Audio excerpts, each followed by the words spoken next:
Hello, good evening, and welcome back. So as we know that it is supposed to be a gradual process in order to get back to where we were, to try and get back to normal, they're saying that the coronavirus, there'll be no single leap to freedom, Minister warns.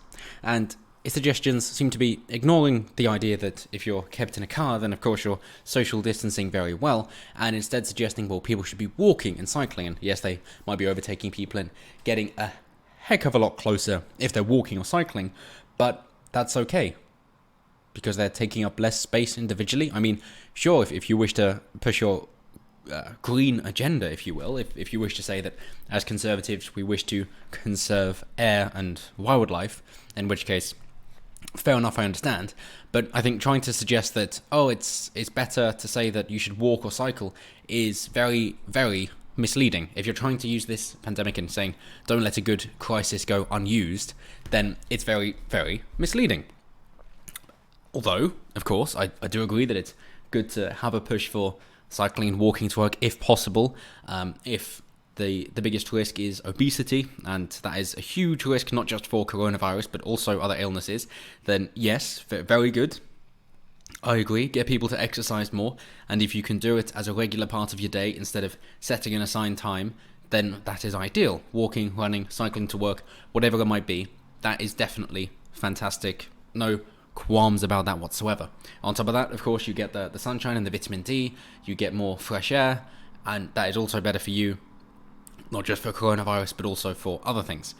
The problem, however, comes that they're also then saying, well, we want bus corridors, because they're going to be operating at 10% capacity. Hang on. Are you sure then a bus is better than a car? Or why not motorbikes? Why not encourage people to do that if they live too far to cycle or walk in their mind? Then why don't you encourage motorcycle usage? Surely that'd be better than buses. But no, which again suggests that they're just trying to push their green agenda, essentially, just quietly squeeze that in. Because the other problem with public transport is, if you're a labourer, essentially, if you had to carry tools for your job, if you're repairing things, if you're installing things, whatever it might be, then you need a vehicle. Most likely you need a car or a van in order to travel around, in order to do your job. Even then, a motorcycle won't cut it. Bicycles, walking, public transport definitely won't work. You need to be able to drive around. Or if you're a delivery driver and you drive a lorry, of course, good luck trying to fit all that onto a bicycle. Evidently, it's not going to work. And that is the thing that is always ignored, that they like to say, well, do this, and maybe they'll say do this if you can use public transport, then do.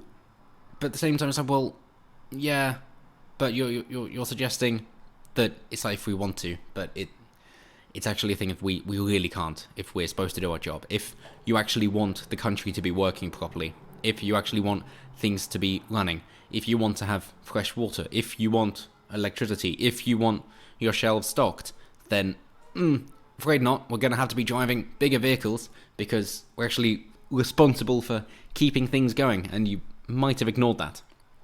So, nonetheless, they've decided £250 million for improvements to cycling walking infrastructure. That's it. £250 million, let's put it in. And it amazes me, it never ceases to amaze me, that no matter what happens, if they say, the deficit is too high, so, we got to do austerity, this whole pandemic is round and the economy's plunging, their response always seems to be, let's throw a bit more money at it. Let's spend more. That's going to work. And I'm always curious as to why you don't go, well, it seems like, sorry to say, guys, as a government, we got ourselves into a huge mess. I'm very sorry about that. We did try. We thought this would be good. You believed us. You voted for it. You thought it would be a good idea. As we now realise, this was a mistake. We made a mistake. We were wrong. We don't know what we're doing as well as you do. And we are very sorry. And we can't make it up for you directly, but what we can do is say, we're not going to make it any worse. So, really, the ball's in your court. We have screwed up, but we're gonna basically give up now. We're gonna relinquish our controls. We're gonna say that maybe you can't do a better job than us, but it's far better that you do what you want to do instead of get told what to do, even if the outcome economically is the same. So you do that, that's fine. We'll let you do that because we were wrong. Why don't they do that? Wait, why do they never? Why do they never relinquish control? And then you have other things being passed in Scotland saying, oh, we're going to get rid of the blasphemy law because it hasn't been used since like the 19th century, like 1864. So people have forgotten about it. It's like, good, because these old laws can be unused for 100, 150 years, and then they're suddenly used to prosecute someone that is basically just a political enemy. So good, I'm glad you got rid of it. But then to bring in hate speech laws instead, so you can't criticize, or you can't discriminate at all. It's anti-discrimination laws, which are hate speech laws, basically. Well, what are you playing at then? So you've got rid of a tiny problem in order to replace with a huge problem. Why? Just stop it. Stop it. You know that some laws can be repealed and just left at that. Have you ever considered that? Have you ever? So Wales and Scotland are also doing the same. They're also saying, yeah, more cyclists. Woo, well done. So, well, yeah, but we can't. But really we can't. So if you're going on public transport, then they're saying, well, then you should be wearing face masks, of course, as you would expect. And the unions have snapped back and said, well, no, if you're operating at 10% capacity, our guys aren't going to be able to get there. You can't expect them to own their own vehicle. If you promised a service and now that service isn't there, you can't expect us to adapt to your changes. You should adapt to our changes. That's the role of a government. In which case, no, our guys aren't going to be working. So good luck trying to get us back to work if you're not giving us a way to get back to work. As with unions, of course, it's never a thing of taking responsibility, and it's never a thing of, okay, all union members, let's all gather together. So what we found is, the issue we're facing is, I think we can all agree, we're not being paid enough at the moment. We all agree? Fantastic. So what we're going to do is we're going to incentivize everyone. We're going to motivate you. We're going to get you to understand exactly why your job is important and what you're doing is critical to the running of this company. We're going to get you all stocks in the company. We're going to get you all invested in it. We're going to show you that what you do matters, and that by working harder, by working smarter, by understanding and giving this job more of your attention and more of your focus, you can actually make a hell of a lot more money by providing better value. That's what's going to happen. They never do that. They basically just go, so you haven't got much money. I know, you should get paid more. So we're gonna get you more money. I mean, the business might fail, but hey, you'll get paid more for a few months. Isn't that nice? And then you'll have to find another job and you can destroy that business as well. But at least for the next few months, you'll be paid a couple of quid more per hour. So, hey, how about that then? But anyway, yeah, with the unions here, they got a point to say, well, if we can't get people to work, then how the hell are we going to get people to work? It's a non-starter, surely. So, fair point. Moreover, North Korea is suffering.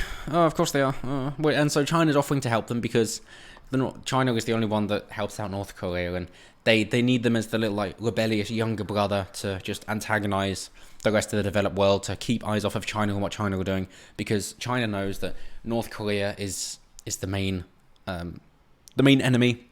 It's the main one that is so aggressive towards its own people and is a bit of a loose cannon, and they do their missile testings and they're putting the world at risk. Therefore, they need them as a superior evil than them, because once North Korea's gone and they merge with South Korea, that they actually say, okay, America, yes, our war is over, because they haven't said it yet. So it's been going on for a few decades now. That they go, okay, yep, cool. South Korea, clearly correct. They've clearly said individual freedom, and that's actually resulted in a better quality of life for everybody, including the people in charge. So we're going to do that. Then attention shifts, of course, to China. And China don't want that. That is why they keep North Korea propped up, just so that they can antagonize everybody else to shift focus away from them. So they know here, as well, with the coronavirus, that they're saying, oh, North Korea complimented China, and especially the presentator, Winnie the Pooh, Xi Jinping, in order to say, oh, you did a great job. But then again, it's like, okay, thank you, Xi Jinping, who's known for lying, for saying that this corrupt country complimented you. For a start, we might believe you, we might not. Secondly, is that really something to be proud of? A compliment from a country like North Korea? I don't know if that's something you really want to write home about. But nonetheless, they said, yeah, well, we're going to have to intervene because, of course, they have a lot of interaction between them, and North Korea is fucked. So if they get just a few cases, it's going to run through them like wildfire. And, of course, we know how quickly it goes through prisons. That's why prisoners are being released in America, just to be replaced by people who are trying to work. Fantastic. But in other news about isolation and lockdown, that, of course, they're saying, we're going to say, if we do, say 14 days self-isolation if you come in from abroad, and the 14-day quarantine measures, that otherwise it's going to be a £1,000 fine. Simple as that. So, okay, fair enough. So that £1,000 fine, if they don't abide by it, is that also going to be applied to the migrants coming in? Because, of course, they're not providing an address. And we've got 227 migrants arrive in the UK after crossing English Channel during the first 2 days of Bank Holiday weekend, including 50 packs on board one inflatable boat. And Nigel Farage has, of course, been it over, showing them come in, showing them being rescued at sea, because if they go into our waters, and of course it should be 50 miles around the island, but halfway to the next country, so 12 miles to the English Channel, of course, that we then have to pick them up and we have to bring them over here because they're leaving the refugee camps in France because they're really terrible conditions, and you've got the coronavirus over there, and that's spreading around the refugee camps, in which case that's terrible living conditions. They got to leave and obviously bring the coronavirus with them. So how about that then for the migrants who are coming across? So they've got to self-isolate for 14 days, and if they don't, it's a £1,000 fine. Is that what we're saying? Because that would be... If you're saying illegal immigration, yeah, don't care. Anybody can come here anyway. So, okay. Given that, are you at least going to say that, £1,000 fine if you don't self-isolate for 14 days? Because if not, it seems like you're really encouraging illegal immigration, because then people just come through, go, okay, cool, yeah, I'm not going to isolate for 14 days because I got things to do and I really don't want to. So... Oh, incentives and consequences. When will governments understand? Okay. It's the same thing with marginal tax rates, isn't it? They're saying, we want higher taxes on things that we don't like alcohol and tobacco. So, okay, cool. What else are you putting a higher tax rate on? People who earn more. So you're disincentivizing higher earners. So,